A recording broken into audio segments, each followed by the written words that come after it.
But at this point of time, I'd like to open the discussion to the board and welcome to the question.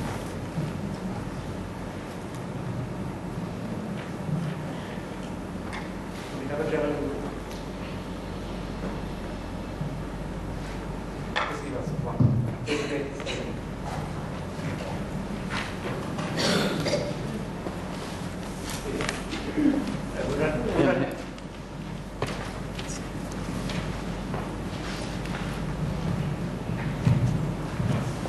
Yeah, I think the most important issue in this discussion for that or post for Sri Lanka is a conceptual issue. Because I think Nisha, you quite rightly pointed out the limitations of the focusing on one issue. And the second thing to ask is why we are generating this knowledge and who is doing it for what purpose. Now, I always find it very difficult to understand when a state calculates a 49 with a calorie figure. Rather than saying, say, 8.5% of Sri Lanka, now it's 8.49. Can't get basic metabolic rate, which is what probably the MRI is doing. Actually, that discussion we can't have unless we understand how MRI is calculating those figures. Now, if we say 9.5 people can't get basic metabolic rate and have a publicity, the public debate is very different from saying 9.5% are below poverty line. Because as soon as you say poverty, its interpretation in society becomes very, very different. So sometimes I wish that the agencies will generate these things with more exact terms so we can have better discussion. And your question is very important, I think, in the extension and for some of the recent studies that I've seen very much in the study in LSE. They try to use a very old concept by Ralph Barendorf who looked at life chances. He studied to try to look at the ability of the population to move from one position to another. And that differs from society to society.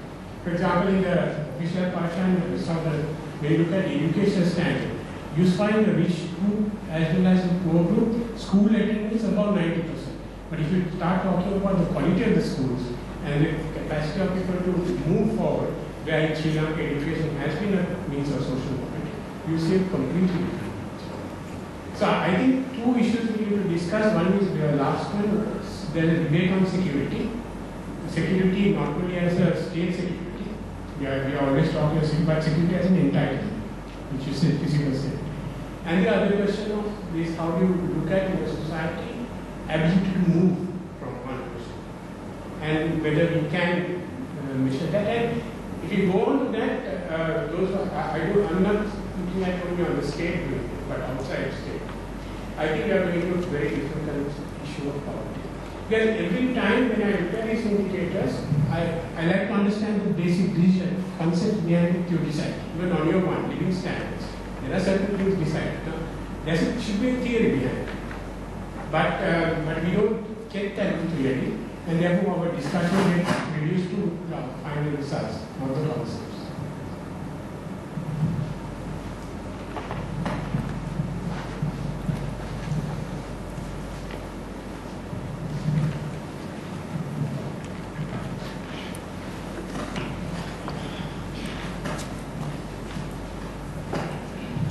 Thank you.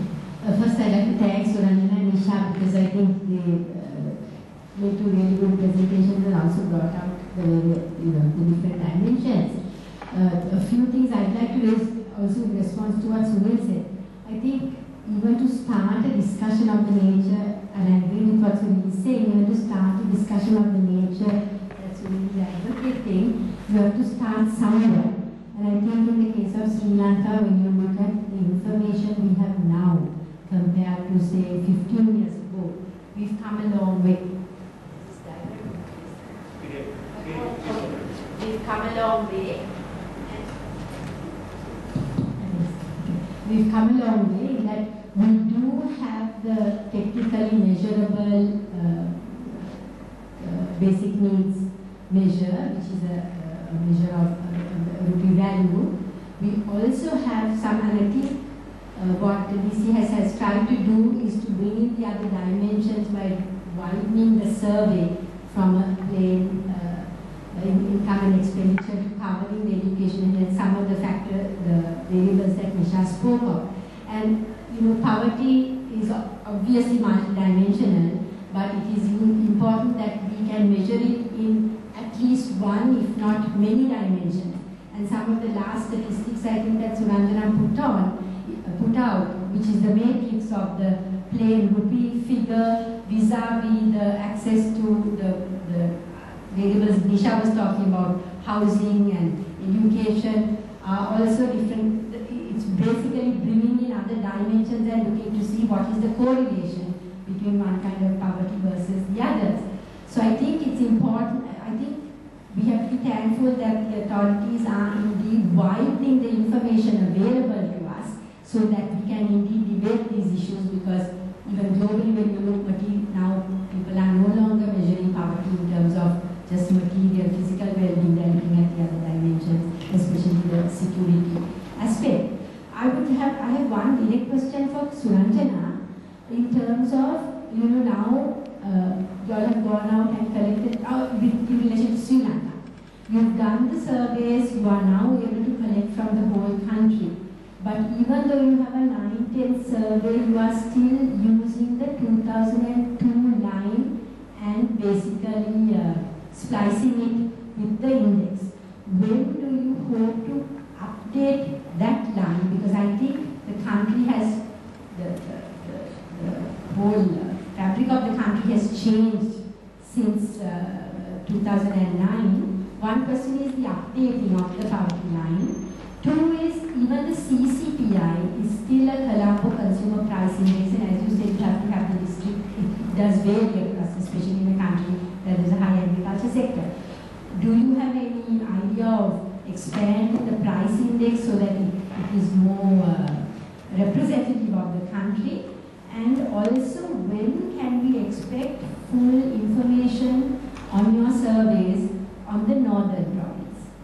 Because even a discussion of this nature, we need the countrywide information. I mean, it's a tough call, I know you are doing the best you can. But because even to discuss these issues now, unless we have the north and east, even the province-wise comparison is fairly limited.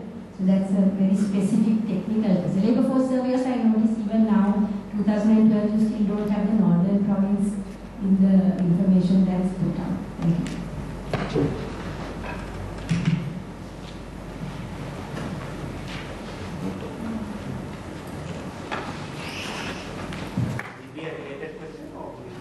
No, it's I have a problem. I have a problem about are we looking at happiness, well-being? You see my point. I mean, I've been working as a consultant for a long time, working at in Sri Lanka a little bit. But when I ask the question, how happy are you? People will say, are you poor? No, I'm not poor. But are you happy? I'm 95% unhappy. But why? So recently I carried out a survey in that kilo, and they said, I'm unhappy because I'm lonely, right? So there were many women who said that, they are unable to get married or find a soulmate. Here, you talk about poverty, you're not talking about the emotional side of poverty. You're not talking about the mental side of poverty, At the end of the day, she finishes her work, then she goes to bed, and she has to sleep alone, right? So there's so many issues related to poverty. I mean, poverty is well-being. Are you looking at well-being or happiness level? This is what, I have a problem with that. I focus on happiness level. I just go there and I ask people, what is your happiness level? They say 95% unhappy. I said, okay, let us try to bring it up to 95% happy. What do you need to do? They said, we need to have, some people say we need to have more money. Yes, so that is the economic power side. Good. But there are many people who say, I can't find a person to get married to. So, we have to look at it in a different dimension.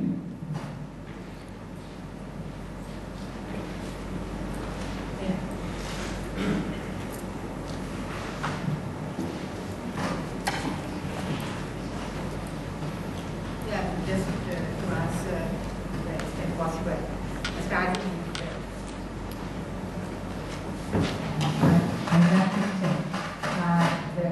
actually the 2002 poverty line is used, and poverty line was not calculated after 2002. And for other years, we inflated by using CCPI and still used to for each survey period to calculate the headcount ratio. Yes, we have to, and I think we are, as I don't know whether you know that we are planning 2012-13 HIS survey now, and hopefully we will change the poverty line. We will compute the poverty line from the survey data itself. As you said that the population, the coverage has been changed because in 2002 we could not cover certain districts in northern and eastern also. And now we are able to get the data from all 25 districts. And from 12-13 survey, we will calculate the poverty line from the survey data itself and then calculate the headcount ratios and all that. With regard to the CCPI measure, I think if you calculate the poverty line from the survey data itself, that does not arise. The question you raise is not will not arise because you calculate the inflation indices from the survey itself. That is one. Then just to tell you something now, this CCPI, although it's Consumer Price Index, we compute SLCPI as a technical exercise within the department, which do not publish, but of course as a technical, but you don't see much difference. So that therefore we are using CCPI to inflate the poverty line. That is what we have done, but in future we will calculate and CCPI or index business will not arise. Then the other question you raised is the information for the entire country. In 2009-10 also we covered all districts. Am I correct? 2009-10. Except Kilinochi and Mulattiwa. Mana also. Yeah. So in 2012-13 we were able to cover all 25 districts in the census we conducted recently, and now we have the new frame in the sense the household list or the area list to draw the sample. So we are going to cover 25 districts in all our surveys from now on. But the thing is that the census frame still being used for census processing. So we will get that in a few months' time, and in future surveys we will use the new frame. Still the old frame, which was prepared in 2001 census, was used for as the sample frame to generate or to draw samples. When I should say something about the well-being, of course, this question, the happiness index also, that was discussed among the countries when and the UN Statistics Division also when they meet annually. Certain countries are using, like I think Nepal, and they calculate the happiness index, and this was discussed in detail also. So the only thing is how does it measure? That is the main question, and it's more qualitative than quantitative.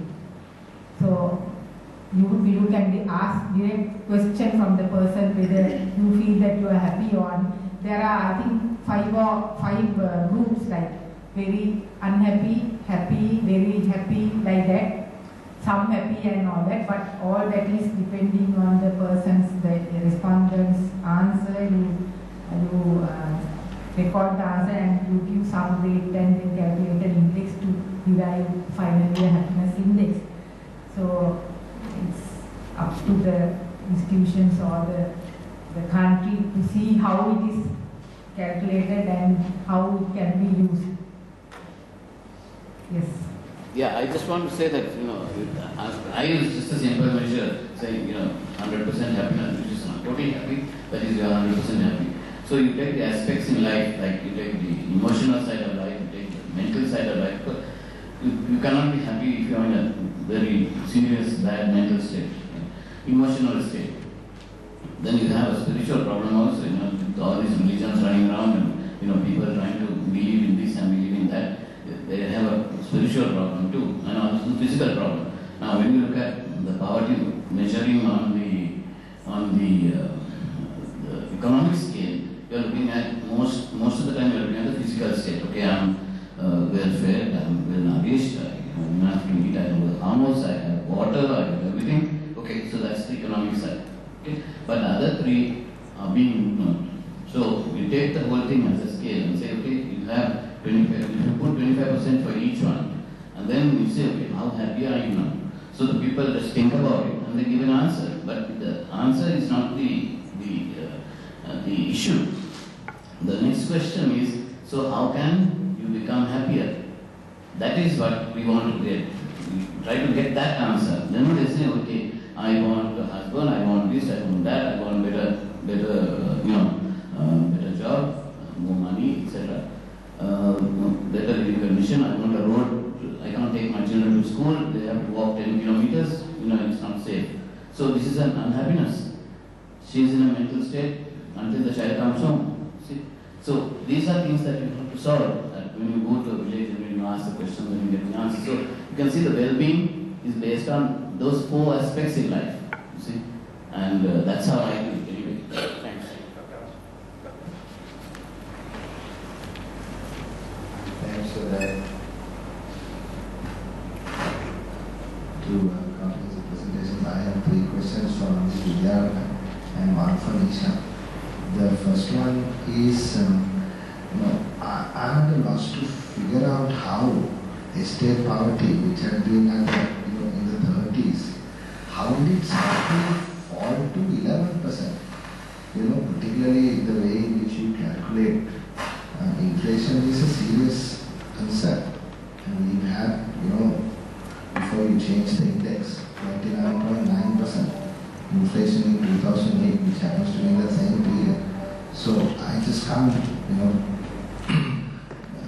figure out in my head how this happens. So I would like for you, if you can give an explanation on that. The second question is, why have you dropped and this I asked you in consultative committee also, and I've been very critical of this in Parliament, dropped the real household income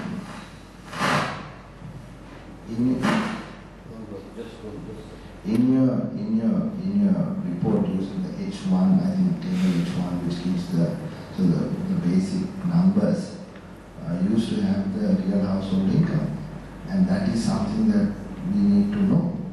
If real household income is falling, then what is the development that we are talking about? And ironically, when real household income fell between the 2006-7 HIS and the 9-10 HIS, that figure went missing. So I want to know whether you will bring it back in the next HIS. And the third question is inflation.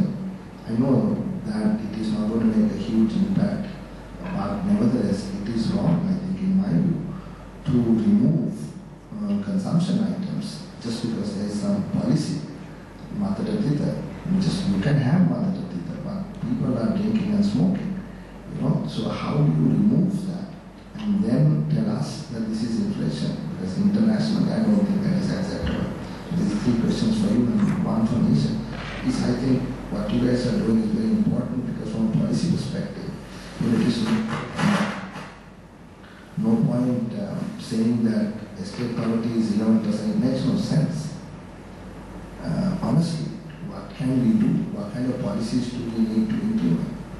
Is it health or education? Is it something else? So my question is, you said you have to note that you're working with the ministry.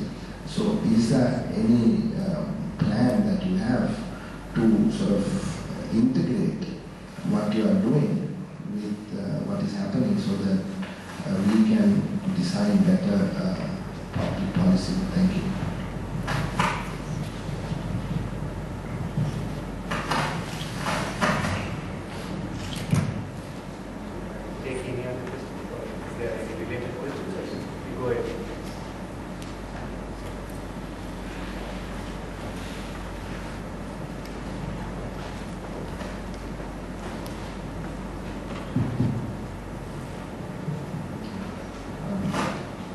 Maybe linked to just comment.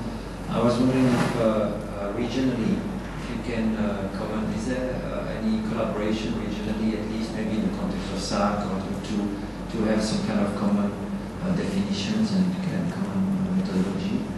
And my other point in relation to a number of dimensions that were mentioned,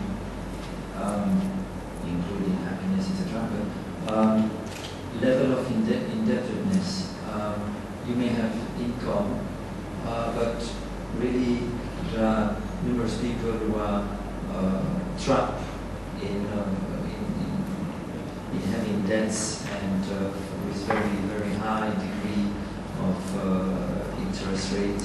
So in Sri Lanka, we go to the urban area very often, 8, 10, 12% per month. And I was wondering if this dimension linked to what Sunil said about social mobility, if this is also sometimes taken into consideration in the methodology.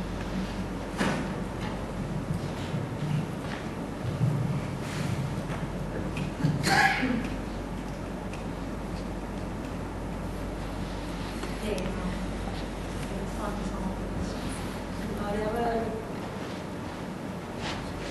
several questions about different dimensions and choosing indicators.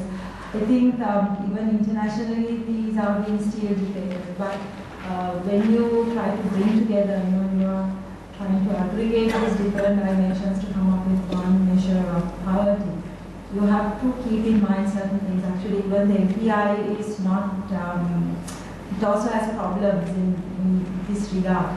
One thing is you can't put together stocks and flows, which MPI does actually, because yes, something like years of schooling is something that has happened in the past, it's a stock.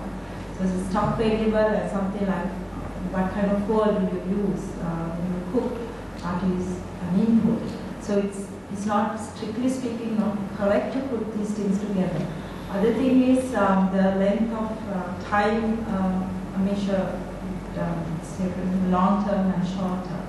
Something like happiness, I would argue, is changing all the time. If you ask me now, are you happy after a full day of work? I would say, maybe not exactly.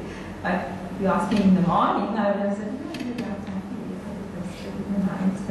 So it changes. So something like that to include with a measure like expectancy is not quite right. So you have to, but I understand what you're trying to say, but some measures of happiness are long-term, like being able to find a partner.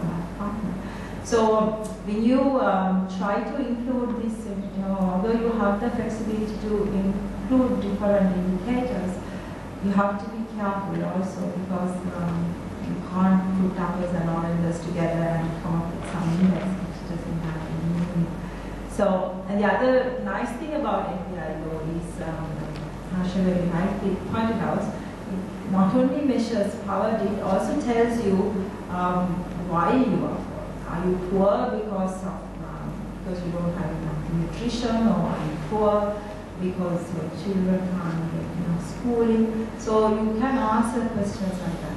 And if I can reveal some of the analysis that we are doing for the NHDR, what we are finding in Sri Lanka is multidimensional poverty is, a lot of it is explained because of malnutrition.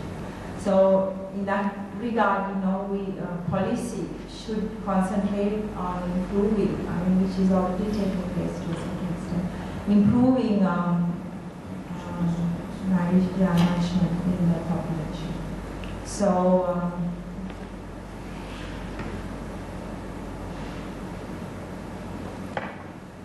I will try to answer some of the questions. First, I think the poverty, when a household is considered poor, if the total expenditure of that particular household is below the poverty line, that is the definition. If the total expenditure of that particular household is below the national poverty line, that is in 2002 terms, as I mentioned, rupees 973.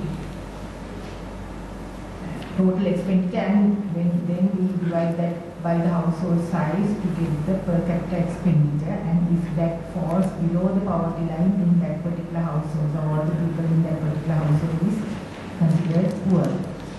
But their expenditure pattern may be different. So they may be getting more nutrient values, or they may not be getting the nutrition requirement, and they may spend much on liquor, and the children and the other members are not getting anything.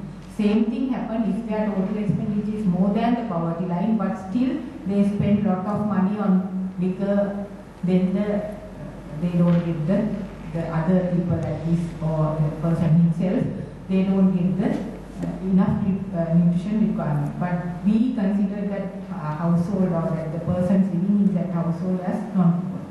So that is clear, I think. Is it clear?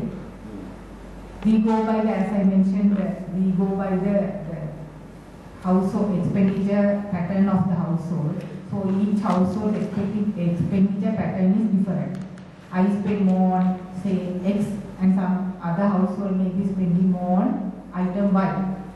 So like that, if the total household, total expenditure of that particular household divided by the number of persons in the household, which is the per capita expenditure, if that is below the national poverty line, then that particular household or the persons are considered poor. If it is above, it is non-poor. But their expenditure patterns are different. If I get 20,000 and I spend more on something else, and I spend less on the required basic needs, still I am not poor. Right? So that is the definition, that is how it is worked out. I think that is clear. So the estate households, coming to Dr. Harsha's question, it has fallen from 30 to 11% in this 2006 to 2009. Yes, we go by the expenditure pattern. We have not changed the methodology. We use the same methodology, and we go by the expenditure pattern of the estate households and other households also. And then we calculate the total expenditure of each household. When you say how the expenditure is the cash, what they buy, purchase, as well as what they consume, homegrown items as well. So we value it and add it to the expenditure. Right? So that is how the total expenditure is calculated for each and every household. And we did not change any methodology over the survey years. So these are the responses we got from the estate households, and this is according to the data file actual data. So we have to see why it is, and we had the discussion with the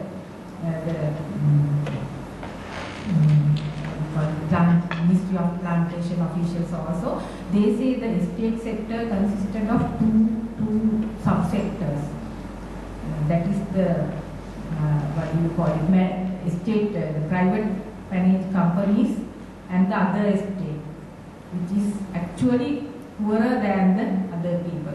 So it's interesting to see why this has happened, and the sample is actually we treat these two type of estate subpopulation as one strata, and select a sample from that particular strata, designated sample. So we have to see why this has happened. If these subpopulations have very different expenditure patterns, then this would have happened. So actually in-depth analysis have to be done, and the data files are there. So any research organization like IPS or CEPA or any other place can do this thing. We have a data releasing policy, so this can be done. We did not change the methodology, we did not change the sample size. So these are the actual expenditures reported by them based on that. Then the other thing is that inflation. I think before coming to the inflation, the real household income and the over 2 survey periods. Yes, the mean has dropped. Only the difference is only rupees 100, less than 100 or 145. So you have to see whether this is statistically significant. when you give that this particular, because these are all sample surveys and most of us know that any sample survey has a sampling error plus non-sampling error. Non-sampling error can be controlled, sampling error can be calculated. So the sampling, when you calculate sampling error, if we say, for example, if we say the average income or mean income is 1,000, it can vary from this number to that number. So the smaller the sampling error is, this gap is narrower. So when we see that this is not statistically significant, that is one, but it's a point estimate. Then when you calculate the median income, which is the income which at least 50%, more than 50% people think that's the median income, real median income has increased. Mean income has increased, real median income and mean income is affected by the tail end people, very rich people or very poor people. And median income is the income which is received by 50% of the population. So that is the explain, and I think you raised this question at the consultative meeting, and I have sent an answer to the ministry. So definitely this will be discussed at the next meeting, Dr. Harsha. And I am really happy to that you raised this question, and then I tried to explain it in statistical and simple statistical way. I hope the people understand that. Just if I may have a follow-up on that. The thing is, it is true that maybe it is not statistically significant, but what classification do you have to remove it? I'm saying, why do you remove it? I mean, we have been looking at this for the last 30 years. Why did you just completely delete that line? You know, that entire row has been deleted, so there is no comparison. I mean, I understand, you know, when you do statistics, I mean, if it's statistically significant, that what, you know, it's a 95 or 90 or 99 or whatever, right? But I don't think it was justified in deleting that, because now we don't know. So I think, you know, it may not be statistically significant, you can say that as a footnote perhaps, but I would strongly suggest that you bring it back, because, you know, just because you know, it's arbitrary, you know. We don't really care whether it dropped by 140 or 1,400, it just dropped. Yeah, only thing is now I think it is published in the bulletin. Yeah, it's there in the bulletin. It is published, but then the reports are also from period to period, survey period to period, it's varying depending on the requirement of the country. Now, when you look at 80-85 income and expenditure or labor force and socio-economic surveys, no one discusses about the poverty line and poverty. So poverty or poverty headcount ratio is calculated after 2009 or so, at least officially. So depending on the requirement of the country, because 80, 81 or even prior to that, poverty and poverty headcount ratios and all that is not discussed. And headcount ratios and other things are not included in any of those reports. But then after recognizing the need of these indicators in 90s and recognizing the need of having an official poverty line, this was established by the department and it is continuing. But when you look at the survey reports from year to year, it does not contain the same tables. It varies. So anyway, that this particular nominal values are published in the bulletin. I'm not talking about the nominal value, I'm talking about the real thing. Yeah, sorry, real values. No, real value, I challenge you now. I mean, if you have it, I will show it to you. H1 does not have the real income of this country. I mean, that row has been deleted. That is my point. I mean, you can say it is not important, but I say it is. Who decides what is important, what is not? I mean, you know, I think if we take just a poll here, whether we need to know what the real income of a household is, we can do that. Statistics. You know? Yeah, I think anyway, as you said, we will include that. But only thing is, I don't know which report you are referring to, we will see that, because there are 3 reports coming from same survey. One is the bulletin, second is the preliminary report, third one is the final report. I'm referring to the Final report, of course. We will see. We will look into that and see and make sure that it is published. Only thing is, if you are really interested in, we publish the CCPI, so anyone can inflate or deflate and work it out. The nominal, since we give the nominal values, the real values can be worked it out. It is the idea of bulletin. Yes. Only when I raise questions, Right. it will come in the We will do it in future. Then the inflation, the dropping the candle, that is actually a lot of people ask this question, and since it is the government policy, we drop it. But only thing is you have to see the weight given. I think those weights are published, and even if you include that, it doesn't matter much. So I think we could see whether we will include it and give it as 2 figures, because for the comparisons we have to have the current one, which is without the tobacco, but of course we have the weight. Even weights are derived from the income and expenditure surveys, and we can compute the CCPI with the tobacco, because we have to have one official CCPI. Yeah, but is that my question? I'm sorry if you are taking time, but is there a sort of international norm? Is there an international standard that whatever you spend must be included in the basket of expenditure? No, the international standard, UN definitions are vague in the sense it always says discuss these things and say that it's country specific, country can decide the deviations. In any survey or any even census, it's like that. So depending on the certain countries are deviating from the norms. So this is the situation. I think the SARC common definition, and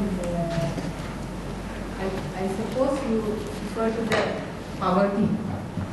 Or well, it was linked to just this last comment just now, is to see if there is some kind of common definition that worked out regionally, if there is an attempt regionally to address poverty, so to see if there are common definitions, including the composition of the basket. Yeah, not only that, the UN definitions are there, but as I said earlier, you will give the guidelines, but not the definition when you say even the. So each country has different little deviations from those, but the basic is used, the UN definitions or UN guidelines are used.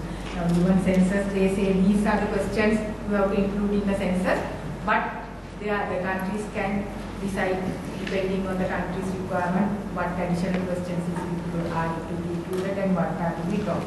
So UN gives the guidelines actually, and it's more or less the same, but then there are little deviations.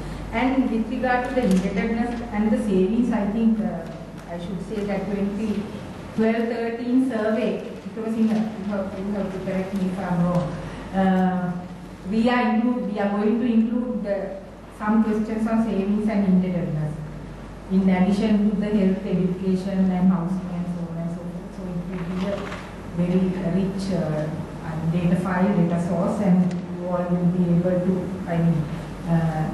analyze the savings and indebtedness by poor and non-poor, and with all cross-classify with all other variables to see the other dimensions of poverty other than the consumption or expenditure. This will be done included in HIS 2012-13. Can I ask one question? One is, I just wanted to add to what Ash and the gentleman here said. I think, as far as I know, the COICOP classification has 11 categories, and you all have used 10 under government policy. But I think it's important, as the National Statistical Agency, if you all can indeed, as you say, publish it with the, for credibility issue. Publish it with the 11 and the 10. Let the government use what they want, that's their business. But at least from the National Statistical Agency's point of view, you have it out there. I think that is important. Also, I think again in response to what Harsha said, it's true that as times change, when you have these reports coming out, the focus is different because countries are also moving along. But there are certain critical statistical information. The general public won't know the difference. But the people who really want to understand the socio-economic fabric of the country want to know nominal versus real, want to know what the full picture is on inflation. So I think from that point of view, and also, I mean, let me be frank, in the last few years you have seen the government, I'm not saying census, you know, when things are good, the statistics come out in those sectors very freely. When things come down, when the situation is not so good, some of those statistics come out a little late. I'm not saying anything behind government's back because I've raised it with the authorities themselves. So I think for the credibility of the national study, just put out the information broadly. I mean, I think I also noticed that the real income wasn't there. Those are critical for people who really want to understand. That's one point. Second one I want to ask is, since you are in the 12-13 and you know these multi-dimensions of poverty, I mean you have the physical and that's well covered, the material stuff, the clothing, housing. Then the intellectual physical well-being, intellectual, emotional. Intellectual well-being also, I think we cover access to employment opportunities, access to education. So there is the emotional well-being, which as you say, the qualitative stuff, and due to this happiness area, which is much harder for a national statistical agency to collect. But is it possible, if you are revising, to include a small set of questions? For example, in Sri Lanka today, you can see the material well-being, the poverty numbers, everything there into it. But the emotional well-being side, especially even now 2 years after the end of the civil conflict, you know, people are still the emotional security. Whether it is physical security of people sending their children to school in medical, or you know, access to, say, language. The minorities feeling that if they go somewhere, the notices are not available in multi languages, or people, the minority religions feeling, I mean, we saw the Nambul incident. So there may be a few qualitative questions you could add. Do you feel secure in your environment? Do you feel you have equal access to your language or freedom to practice your religion? Is it possible to include a few qualitative questions like that in the survey? It will be the first time and it could be controversial, even the government will agree, but it would be very useful because then that aspect of emotional well-being and deprivation, another kind of poverty that was referred to, can also be captured and it will be scientifically done because you all are doing it. Is it possible to consider that? It's controversial, I know. Could I ask leadership for? Because CEPA has done a study.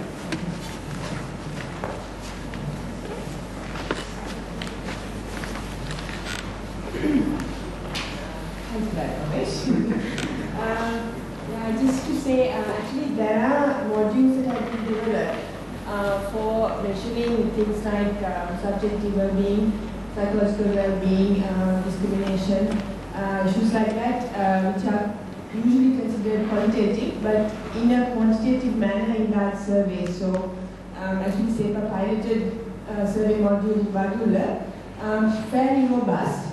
The data is fairly robust.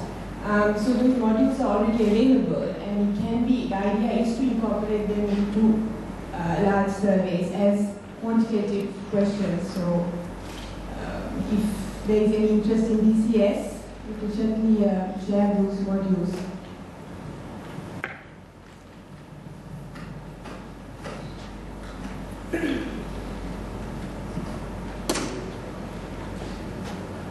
Yeah, I think to answer some of your questions, the point of classification of the citing is technical, but we are now in the 2012-13 survey, it is planned according to the point of classification, and you will see to the extent possible that even for GDP and all that is needed.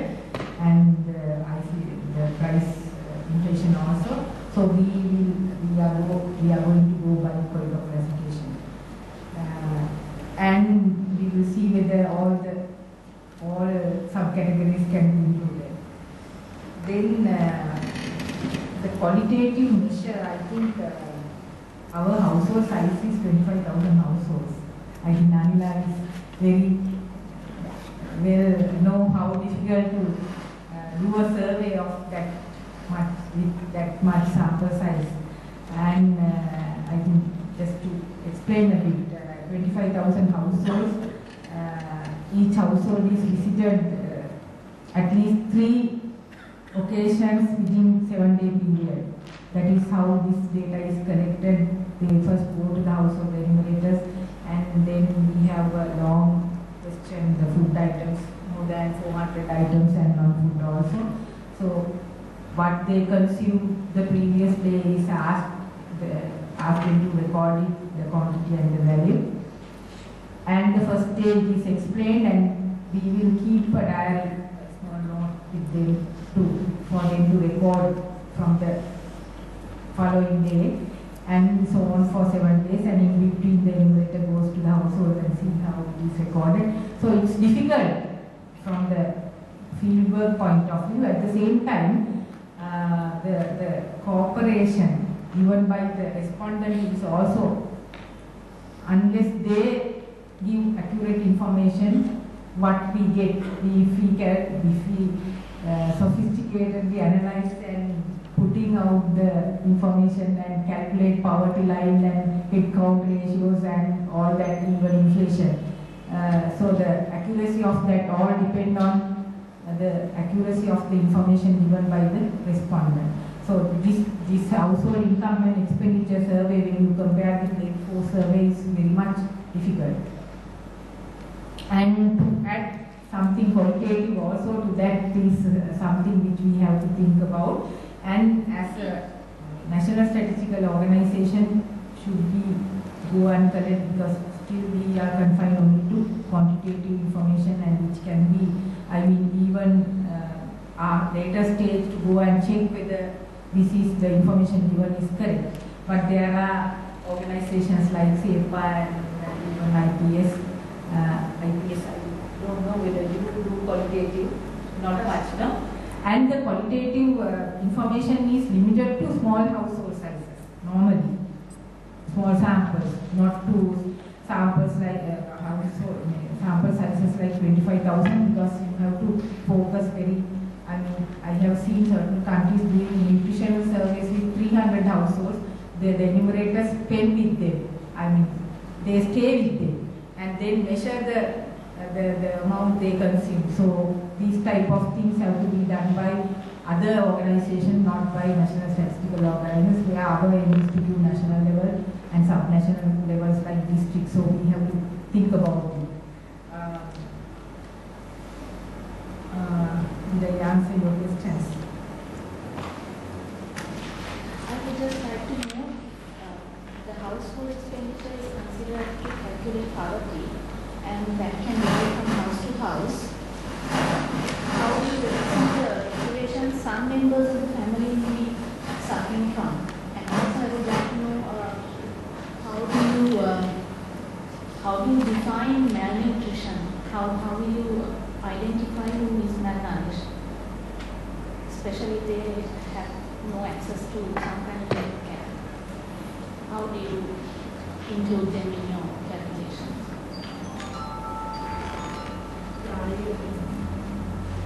Malnourishment, there are different ways in doing that. For example, for female, they use the body mass index. So if you are below 18 for index, then you are considered to be malnourished. So which incorporates actually your weight and your height.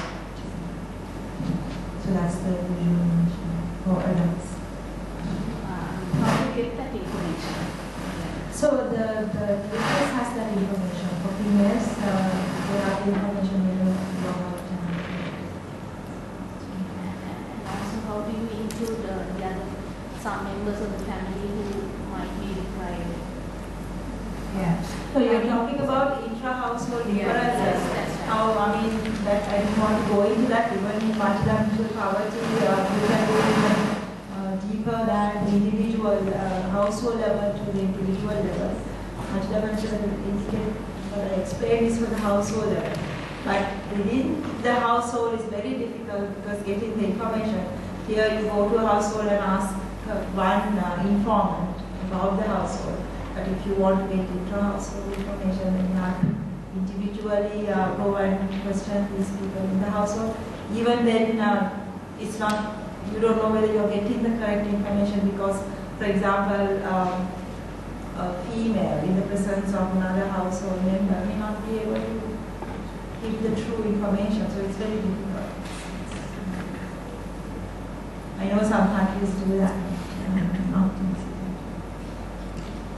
From income and expenditure surveys, intra-household consumption is not captured because we go, the unit of enumeration is household and unit of analysis is also household, and the assumption is that the total household expenditure is divided equally among the household members.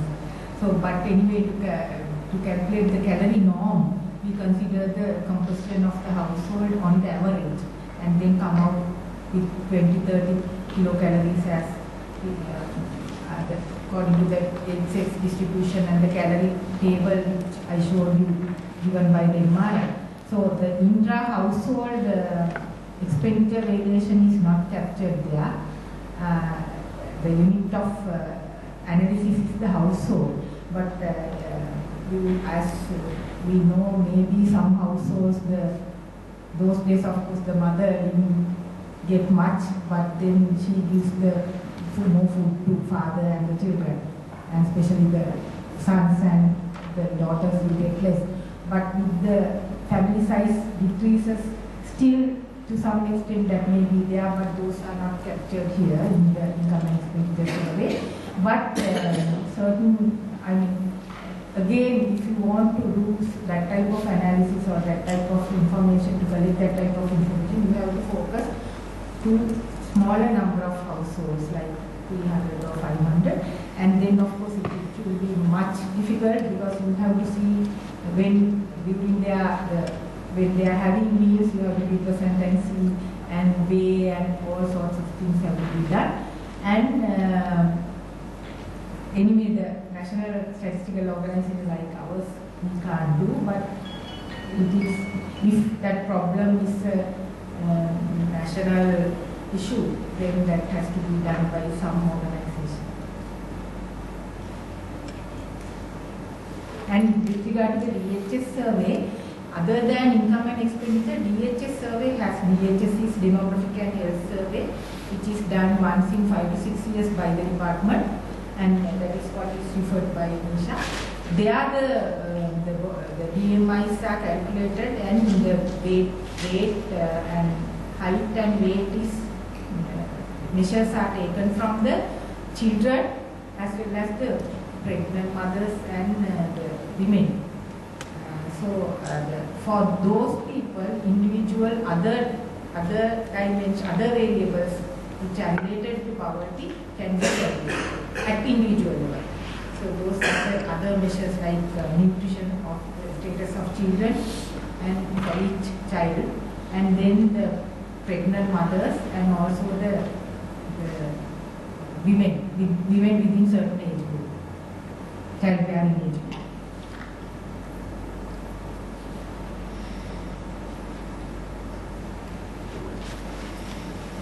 Thank you. I'm particularly interested in inflation. I believe it came up, but it wasn't discussed in detail. I'm just wondering, in the context where the government has repeatedly come under fire of manipulating inflation numbers, why doesn't the statistics department release at least the complete breakdown of the basket with all the individual weights of the subcategories, as well as the full list of prices on a weekly basis, so that even any interested independent party can keep up with the numbers and verify its authenticity for themselves? Are there any policies or directives that the organization receives that prevents this, or is there any logic or reasoning behind why you would use to be completely transparent with current inflation numbers? We give the weights for subgroups. But So what you're asking is for each and every individual item. So we might close the price division and anyone can do that, because you use the weights and the prices to compute that, right? So we give the prices, it's available weekly, on weekly basis, it's available in the website, and we give the weights up to subgroups, not by individual items, right? So similarly, in household surveys, we do not give any information, because by law, act, we cannot give individual information, and even for households, we will give without identifiers. The data file does not contain, you can't see whether this household, what is their income and how many people live and all that, because if we release those figures into any person, we may not be able to collect any information in other surveys. So the prices are available by markets and by items. Weekly prices are available, it's available in the BCS website, and you get the weights given for subgroups. I'm sorry, just to clarify, without the actual weights for the categories inside subgroups, you can't really actually calculate it for yourself. Now, for the 2006 index, I believe the subgroups were released posthumously later on when the index was shifted to 2009. So the actual categories for the HIAs, 2002 or 2006 on your website. But for the current index, they're not available. That's why I was wondering why you not release the complete weightages of all the subcategories. I mean, the main categories, weightages are there. For food, this much, clothing, this much. But not for the actual subcategories like meat or vegetables or which vegetable, how much weight does it carry. I'm just wondering why. Yeah, no. When we conduct a new survey, normally the weights are revised. So the recent two CCPIs, different weights from various so that is why the weights are revised. And weights are given only up to some subgroup level. Yes, it's true. And the prices are given weekly.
Yeah, we have actually used the WHO norms for our calculations, what was available. Regarding these micronutrients, again, we have to rely on the information available. We don't have information on these micronutrients. but it is not the caloric intake that we look at. Actually, it's your weight, height, age, the combination of comparison of, because WHO has done this chart where they say for a certain age for a child, a girl, male, female, at a certain age there should be a certain weight. So if they don't come up to that weight, then they are considered to be minor. So use the same. Yeah, you can make the request. We have to see whether we can train our enumerators and what type of responses, whether for the respondents also it should be very clear and it should be simple for them to respond. Otherwise we will get what we get is not reliable, and even if we tabulate and analyze it, it will be useless for the country. But of course, yes, if you can send it, and I hope you wanted us to include it in HIS, income and expenditure, because it has to be analyzed with poor and non-poor and so on. Yes, we can see if the number of questions are limited, because as it is, this survey takes how many hours? It is more than 1 hour and 3 days a week. So we have to see whether overloading the questionnaire, whether what we get is and all that can be considered. But of course, yes, we can send us the request. And my question to Nisha also, now to calculate the HPI, you have used, I think, 6, 7, 8, 9, 10 variables or indicators. So is this coming from one survey?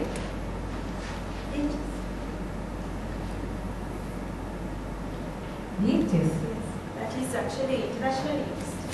International. Yes. But the national survey, national also we use the DHS. All for 10 indicators.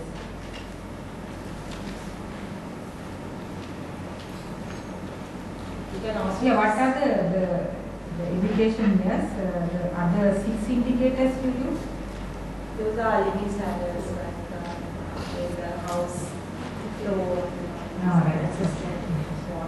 Yeah, because you have to have one source of survey to calculate the HPI, so it's coming from this. Yeah.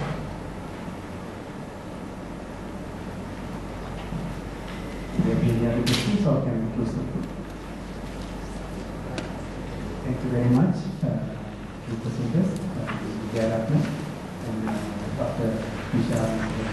Thank you for providing the platform. This is so interesting. We had a very good discussion based on that.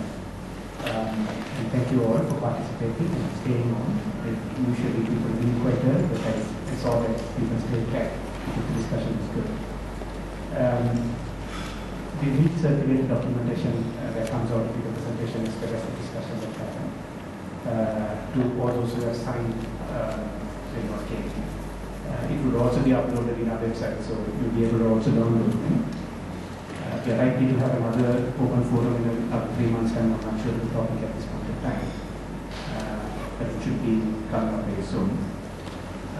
So with that, thank you very much, and there are refreshments outside, and we can continue the discussion if you have any questions to ask from both the presenters, maybe even others, etc. Where we involve in multi-dimensional. Thank you.